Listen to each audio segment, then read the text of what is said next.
कर्ज एक ऐसा आप कह सकते हैं एक अभिशाप है, एक दबाव है कि जिसने एक युवक की उसकी जान ले ली। स्मार्ट सिटी में जा कर के कैसे फांसी लगा सकते हैं, और वो भी 6 फीट के हाइट पर। पत्नी है और 4 बच्चा है, 3 बेटियां हैं, छोटा छोटा एक लड़का है। अभी बताइए, अभी उनका बच्चा और उनका पत्नी क्या करेगी। रात में जब पापा आया तो गाड़ी चला के उस टाइम बस देखे थे। तो वो गुस्से में बाहर निकले थे। हाँ। कर्ज के दबाव ने रांची के एक युवक की जान ले ली जो अपने परिवार के लिए मेहनत करके पैसा कमाता था, लेकिन कर्ज एक ऐसा कह सकते हैं एक अभिशाप है, एक दबाव है कि जिसने एक युवक की उसकी जान ले ली। लेकिन अभी जो माहौल है उसके घर के बाहर का वो आपको दिखाते हैं किस तरीके से उनके घर में मातम पसरा हुआ है, उनके परिजनों का रो रो कर बुरा हाल है। उसके अलावा जो सामाजिक लोग हैं वो भी उनके घर पे पहुंचे हुए हैं। आपको बता दें कि आज सुबह ही रांची के सेक्टर 3 से एक खबर आती है कि सूरज नायक नाम के एक व्यक्ति ने रांची के स्मार्ट सिटी में फांसी लगा ली है। प्रशासन यही खबर देती है, लेकिन जो उनके परिजन हैं, उनको जो जानने वाले हैं, उनका ये आरोप है कि सूरज जैसा व्यक्ति फांसी नहीं लगा सकता, बल्कि वह मेहनत करने वाला आदमी था। हमारे साथ मुकेश नायक जी हैं जो कि नायक समाज के प्रदेश अध्यक्ष हैं। आप लोगों को क्या कुछ अब तक समझ आ रहा है, पूरी घटना क्या है ये? जैसे कि हमें इनका परिजनों के द्वारा, समाज के परिजनों के द्वारा मुझे सुबह 8 बजे सूचना मिली। हम तुरंत त्वरित करते हुए हम तुरंत यहाँ पे आए, घटनास्थल पर हम पहुँचे। इनके घर के परिजनों से हम जांच पड़ताल भी किए, और उस सूरज नायक जो है इतने हट्टे कट्टे रहते पर में वो स्मार्ट सिटी में जा कर के कैसे फांसी लगा सकते हैं, और वो भी 6 फीट के हाइट पर।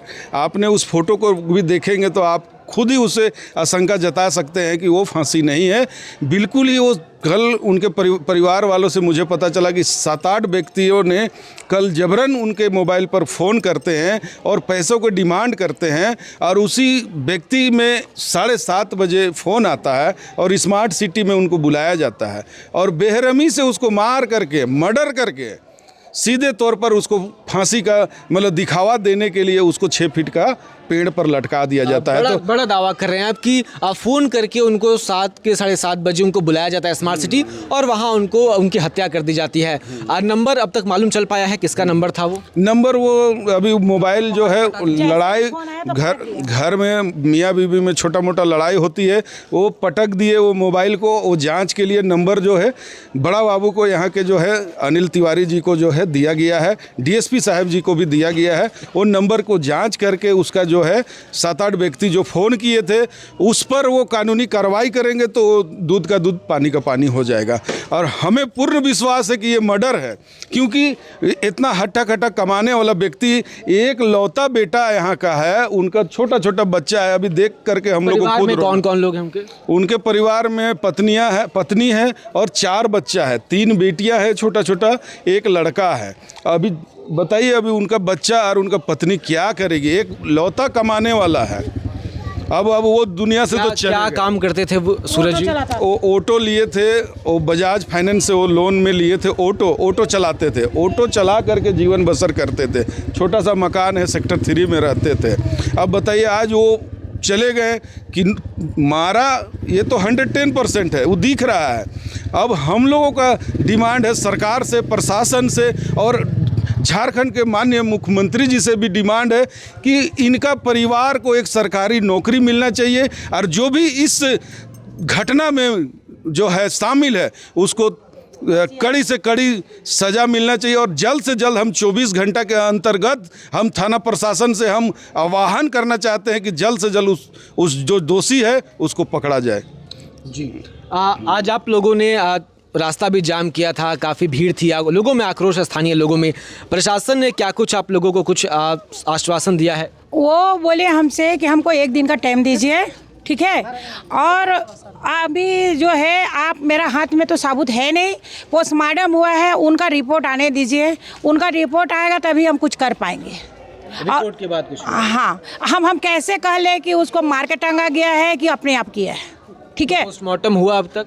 हो गया हाँ हो गया। रिपोर्ट का इंतजार चल रहा है। हाँ बस उसका इंतजार कर रहे हो लोग। बोला कि हम जैसे अगर उसको अगर होगा तो छोड़ेंगे नहीं, हम पकड़ेंगे। अब परिवार को मदद के लिए कुछ बातचीत हुई? मदद के लिए कुछ बात नहीं। सीओ साहब बोले कि उसका घर वाले को जो भी है गाड़ी जो किस्त में लिया है उसको हम लोग नहीं जाने देंगे और ना उसको किस्त देना है, और वो औरत को पेंशन बना देंगे और कुछ हम लोग सहायता भी कर देंगे, यही तो बोला है। सरकारी मदद मिल जाए। हाँ बस यही, सरकारी नहीं बोला सरकारी नहीं, वो लोग अपनी ओर से करेंगे। अपने ओर से ये करेंगे बोला है। बिल्कुल। तो ये उनका घर है, यही उनका घर है या फिर उधर है? वो है उनका घर आगे, वो है उनका घर आगे है। भीतर काफ़ी ज़्यादा भीड़ है, आपको वो भी दिखाने का प्रयास करेंगे। और स्थानीय लोग जो हैं वो यहाँ पर देखिए, ये एक छोटा सा बच्चा है जिसका रो रो कर बुरा हाल है। उसका बच्चा, और ये बच्चा है, इनकी 3 बहनें हैं। कब देखा था आखिरी बार आपने? पापा को काम देखा था रात में जब पापा आया तो गाड़ी चला के उस टाइम बस देखे थे। तो वो गुस्से में बाहर निकले थे? हाँ गुस्से में बाहर निकले थे। हाँ, बोल रहा था कि डैम में गाड़ी घुसा के अपने मर जाएंगे। बिल्कुल बच्चा है, रो रहा है। और घर के भीतर की भी आप अगर स्थिति देखें तो चीज़ें जो है वो बिल्कुल ही विकट हैं परिवार के लिए।